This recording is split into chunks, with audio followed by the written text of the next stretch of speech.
In 2022, I spent 5 months living in Russian-controlled Donetsk in the Donbase region. I witnessed firsthand the Ukrainian army targeting and killing civilians whom it claims to be its own citizens. Now, of course, Ukraine has been shelling Donetsk for months now, indeed intermittently for the last 8 years. When they're not trying to hit military targets, they focus on civilian targets. It is a story that is crucial in understanding the Russia-Ukraine war. I firmly believe that by listening to the experiences of civilians on both sides, the world can better find avenues to peace. Это ужасная война. Никто ее никогда не хотел. Сейчас страдают мирные люди. Очень тяжело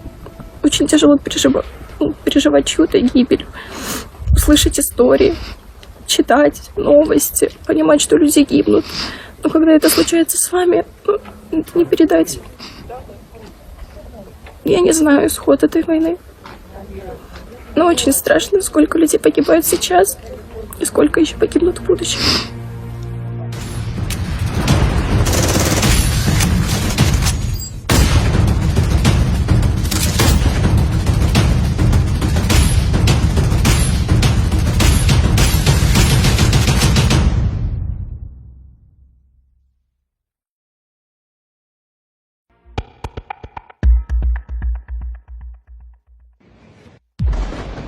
Caught on camera, a Ukrainian strike in the center of Donetsk. When I arrived at the scene, the body of 24-year-old Maria Pirogova was still lying on the street, covered in a blanket. Now, while many of the attacks by Ukraine in Donetsk are aimed at civil infrastructure or administration buildings, some are simple terror attacks against civilians. Maria was one of 4 victims of the strike. 2 of the others were musicians. But this strike was nothing special, just another day in Donetsk. Whenever I had no other filming planned, I would simply chase the incoming.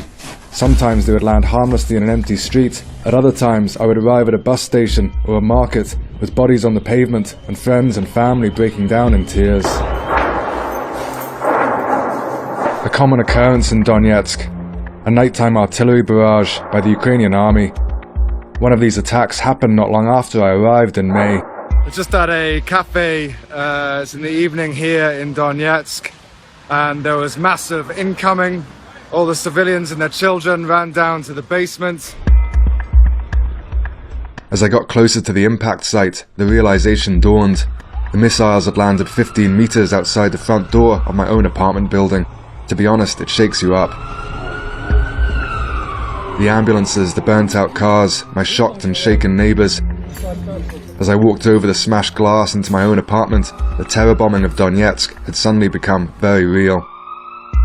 For the last 2 weeks I've been interviewing people who've been living under the shelling for the last 8 years, but now to be happening around my area, for the Ukrainian government to be targeting this neighborhood, really brings home just what it's like to live in an area in which your government is directly shelling you and killing your civilians.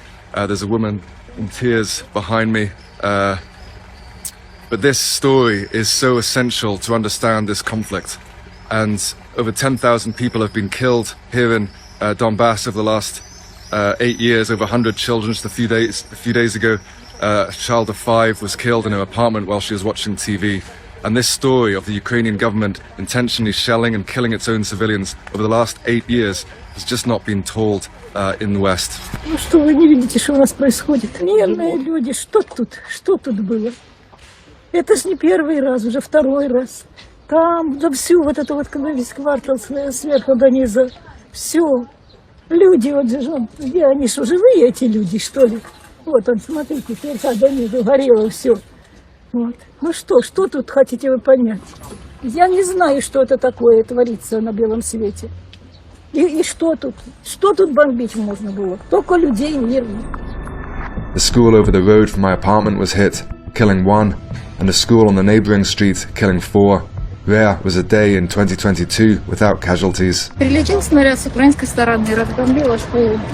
Дочечка моя училась здесь. Хорошо, что она была в дистанционке, не попала под это. Учителей ранила. Ну, это ужасно, просто ужасно. Я не знаю теперь, где мой ребенок учиться будет и вообще будет ли учиться здесь. Разумение нормального человека. Это просто фашисты, которые стремятся уничтожить нас, и все, больше ничего. Им больше ничего не нужно, просто вот поубивать всех людей на Донбассе. И все. One day I was out filming in the adjoining city of Makievka. We were told of a child recently killed, and we stumbled upon her funeral. Her body in display in an open casket. Her neighbours and friends gathered to say their goodbyes and to support the family. At the gravesite, not a dry eye. A child killed in war is a special tragedy. Она гуляла с родителями возле 56-й школы. Потом уже услышала звонок от мамы о том, что они попали под обстрел. Я побежала искать других сестер. Не было связи, не смогла найти. Побежала к маме.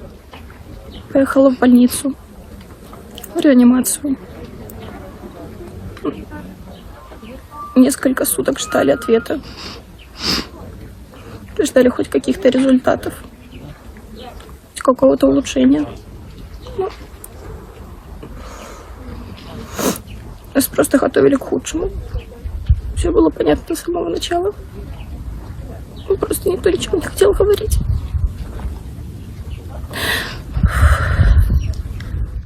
Мы просто хотим, чтобы был мир.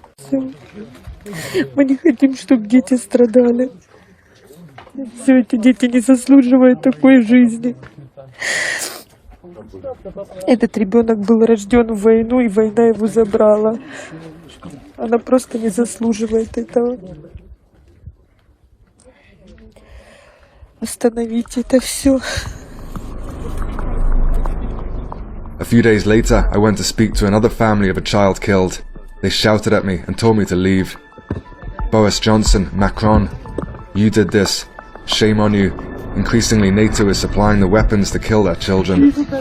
Люди добрые, вы видите, что творится. Одумайте, Великобритания, вся Европа, и в том числе Америка. Одумайте, мы все люди одинаковые. Будьте так добры, опомнитесь, Господи, уразуми их, милостливо. Ни одному ребенку. Дети — это святое, это самое святое. Своих детей. Я воспитатель этой девочки, которая умерла, которая погибла. Я учу своих детей любви и пониманию, и чтобы в мире был мир всегда, потому что война всегда это страшно. Я прошу, пожалуйста, остановите войну, пусть все услышат, пусть, пожалуйста, я очень прошу, я заклинаю вас, пусть не будет больше гибели на нашей земле. Спасибо. Alina is only one of more than 150 children killed by Ukrainian shelling in 8 years of war here. This footage was taken in 2014. A Ukrainian jet drops a bomb in the center of Luhansk. 8 civilians were killed. Unable to win on the battlefield, Ukraine resorted to bombing civilians in an attempt to dampen local support for the so-called pro-Russian separatists. It didn't work, instead strengthening people's resolve to declare independence and in 2022 to vote to join Russia. This is the Alley of Angels, a monument set up dedicated to the slaughter of children by Ukraine. And here in Oktobersky district, another monument to fallen civilians. The toys are for the children. While increasingly the slaughter of civilians by Ukraine is dismissed as Russian propaganda, here it is simply the reality. A man just came up to me while I was filming, and I told him that I was British, and he said, yes, there are lots of people like you here in the last 8 years who came and ate at the best restaurants. We're supposed to be telling the world what's been going on here, i.e. the deaths of all these people, but he said they never told the truth. Одна брехня только. Вот хоть раз бы действительно написали правду о них. Они тут ездили, только шикарно кушали в гостиницах. Вот, видите, Вот. как мир. Все, пошло.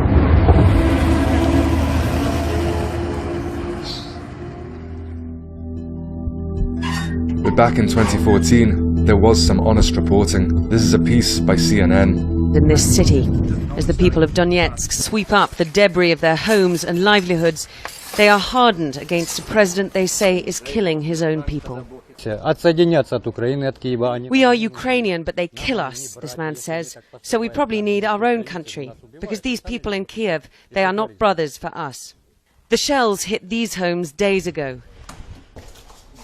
Two people were killed outside this block of flats last Wednesday. One of them was a 50-year-old woman, the other a 34-year-old woman. Her husband, who won't talk to us, he says he's in shock, managed to make it down to the cellar with their little child, but she just didn't have the time. And this is a story that repeats itself over and over in dozens of apartment blocks, with civilians being killed by the constant shelling around Donetsk. But over the years, journalists stopped coming, and the bombing of civilians became Russian propaganda. The only journalists who remained were a motley crew of independent journalists like Patrick Lancaster, Eva Bartlett, and German journalist Alina Lipp, who came to Donbas in the summer of 2021, long before Russia sent its army into Ukraine. Ukraine was intentionally killing civilians before February 22. There were a lot of cases where, in fact, really snipers intentionally killed people who were on their way to work or somewhere else. It happened quite a lot. And this wasn't a mistake, this was really intentionally. And I've seen also schools who were destroyed in those districts. First I thought that this is more a conflict between soldiers, so who kill each other, and not soldiers killing civilians. In a worrying trend, journalists who do come to Donbas are increasingly facing persecution in European countries for doing so. Alina is facing 3 years imprisonment in Germany for her reporting, and has had multiple hit pieces written about her. Instead of reporting on the killing of civilians in Donbas, some outlets are resorting to attacking those who do. Others have had their bank accounts closed. I head to the front line on the outskirts of Donetsk with one of the Donbas militias. Ukrainian soldiers are only 100 meters away. The soldier stops as he thinks he hears a drone. Both sides are dropping grenades on each other. 8 лет пытаемся договориться, найти общий язык. В результате получаем, 155-е, американские снаряды в центр города. Да по всему центру. Нет такого района в Донецке, куда бы не прилетало западное оружие. И мы сейчас стоим именно в том месте, через которое перелетает и бомбят город. Do you feel that Russia is under threat? Да. Весь мир под угрозой. Весь мир под угрозой. Why do you say the whole world is under threat? Потому что мое мнение личное, что это мировая война, Третья мировая война. Она уже идет. Нужно только это осознать. Может, не самая яркая фаза этой войны, может, только начало. Но ее не избежать. А наша отечественная война, она идет за Россию. Либо перелет. Our position is hit by a rocket-propelled grenade, and we are rushed underground. Europeans are once again slaughtering each other in the trenches in another brutal and unnecessary war. Why are you fighting here? Потому что сзади родина моя, семья, у каждого человека. И деды, бабушки у меня воевали во время этой войны. А сейчас они считают нас всех фашистами. За свою идею, за Донецк, за свою семью. 8 лет или 9 уже обстреливаются Донецк. И гибнут мирные бабушки, дедушки, дети. Они бьют по Донецку, по городу, по самому. По рынкам, где дети, где просто гражданские люди. Тяжело давать интервью такого, потому что родился здесь, в этом городе, живешь, а его просто уничтожают. Раньше одна страна была, как-то идеология. At its root, this is a civil war between Ukrainian nationalists who came to power in Kiev in 2014 and its pro-Russian population. The divisions in the country have been exploited to create a proxy war between NATO and Russia. As a result, dozens, often hundreds of soldiers on both sides are dying every day. While Russian casualty figures are high, Ukrainian losses are estimated to be many times higher due to Russia's overwhelming air and artillery superiority. Ukrainian men of fighting age are not allowed to leave the country, and the cemeteries are filling up. Well over 100,000 dead so far is the likely figure. NATO is fighting Russia to the last Ukrainian, a phrase often used, is proving correct. You said before that you hope I report the truth. What is the truth? В том, что происходит геноцид русскоязычного населения Донбасса. Просто происходит геноцид. 8 лет нас обстреливают ни за что. Просто уничтожают. Только вот хотя бы даже за это расскажите. I hear this a lot in Donbas, that there is a genocide going on. In the West, it's dismissed as Russian propaganda, but it's difficult to argue with people who have lived under the shelling of civilians for 8 years. In 2014, the then president of Ukraine, Petro Poroshenko, made a speech which is etched into the minds of people in Donbase. Тому що у нас робота буде, у них немає. У нас пенсії будуть, у них немає. У нас піклування під дітей, під людей, під пенсіонерів, під дітей буде, у них немає. У нас діти підуть до школи, до дитячих садків, у них вони будуть сидіти в підвалах, бо вони нічого не вміють робити. І так, і саме так ми виграємо цю війну. At the school around the corner from my apartment in Donetsk, hit by Ukraine, I spoke to the parents of children who attended the school. Why do you think they're targeting schools? Ну как? Чтобы было больше жертв среди населения местного. Они же не бьют, тем более здесь никаких войск, никаких ни танков, ничего. Здесь просто мирные, нормальные люди, дети, взрослые, старики, женщины. Мы для них сепаратисты. Мы для них не люди. Как они говорят, вони не люди. If it's proven that NATO weapons were used, what would you say to NATO countries? Поступают они нехорошо. А пускай они приедут, Пусть приедут сюда и посмотрят, что они сделали для Украины, что эта Украина делает для нас. Пусть они приедут и посмотрят. Просто чтобы в этот момент они были здесь. Да. И пусть где-нибудь так вот рядышком, чтобы они постояли и ощутили это все на себе. Вот этого я хотела бы пожелать. Очень обидно, очень обидно. 8 лет мы так терпели, сколько. Здесь наш ребенок в подвале сидел с 14 по 16 год в подвале сидели, а теперь вот вообще школы нет. Очень обидно. As a civilian, you get used to the shelling somehow. As soon as it's coming closer, of course, you're starting to be afraid. But usually, I mean, you hear it from the morning to the evening, shelling in your city. So you still have to buy your products. Of course, you have some meetings, you go to the restaurant, and you just keep on with your normal life. But there's always a kind of a pressure. You always think about when you're walking through the streets, okay, there's a lot of glass now of the shops, I shouldn't be going there, or I should go better this street because this street was hit a lot in the last days. So there's always thinking about this war, about the fact that you could die any minute, and this is making a lot with you and making a lot with the families who live there. I mean, they can't plan their future. There are a lot of children not being born because of the war.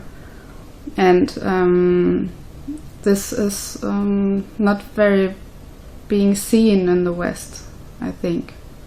How hard it is for the people who live there already for 8 years. Pushkin Boulevard in the center of Donetsk, back when Ukraine was refraining from hitting the center of the city. Now, I was just in a hotel lobby near here just a few minutes ago. Huge explosions. Most people ran down to the basement. I've come to the scene right now. This is Pushkin Boulevard.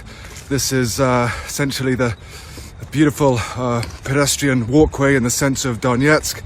Civilians walk here every day, strolling on their time off on a Sunday afternoon.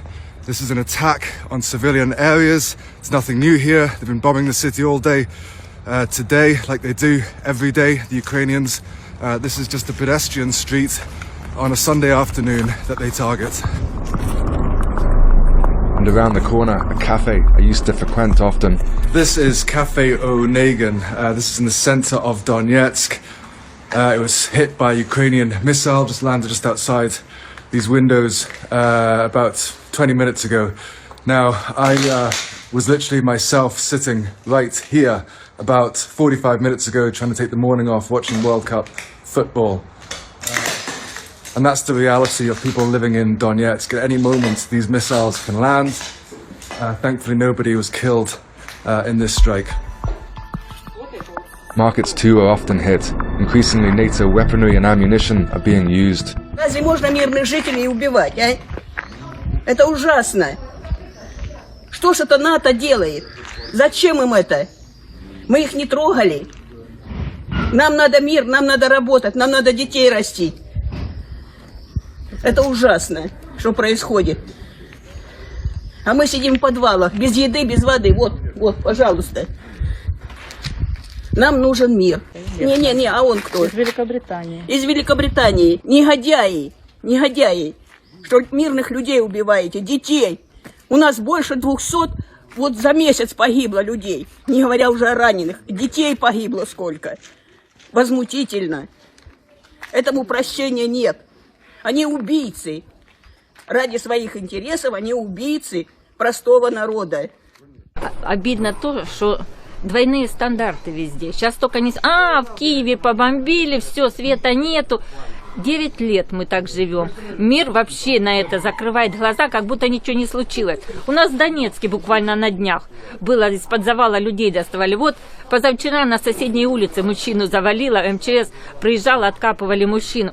Мир этого не видит. Но не дай бог в Киеве, где-то в Украине кого-то что-то обвалилось, убило. Все, весь мир кричит, Россия агрессор, все.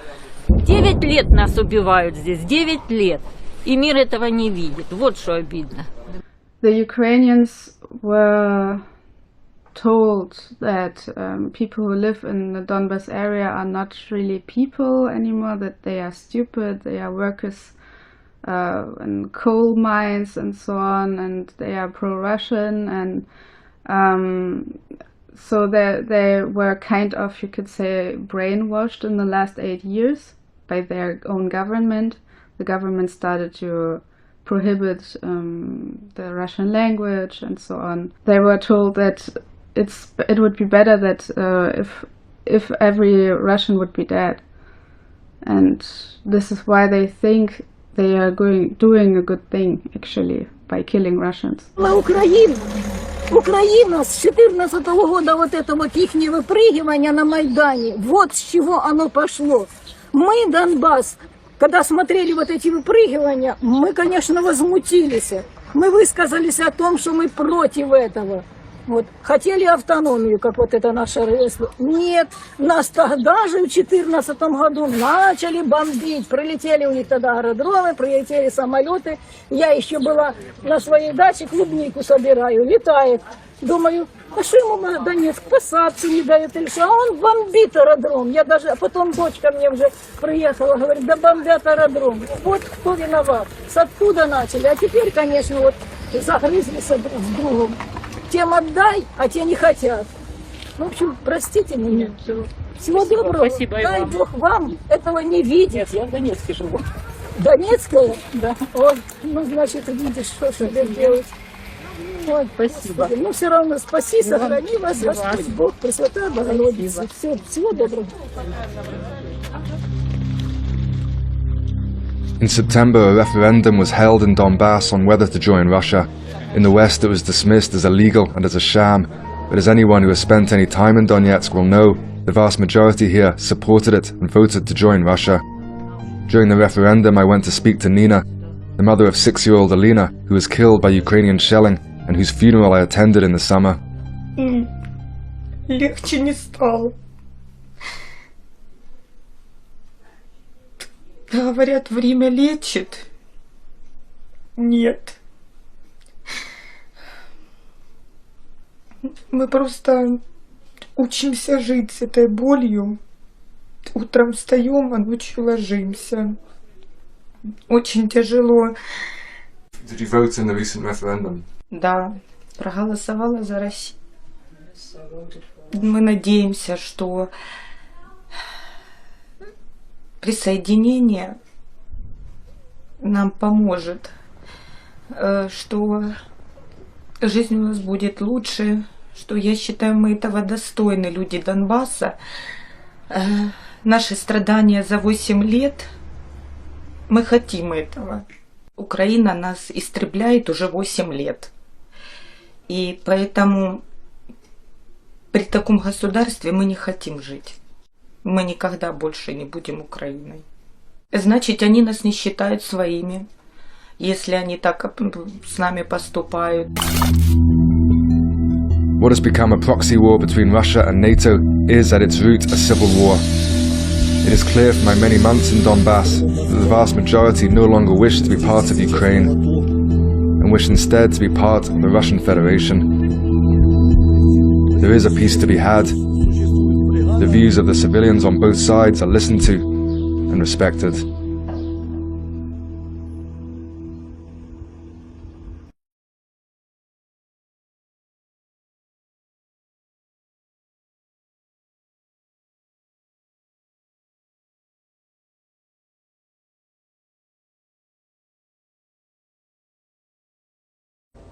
Yeah, I mean, interestingly, a lot of people ask me why are the Ukrainians targeting civilians there, and it can seem surprising to some people. Only about 10 days ago, I was sitting in a cafe in the center of Donetsk, near my house.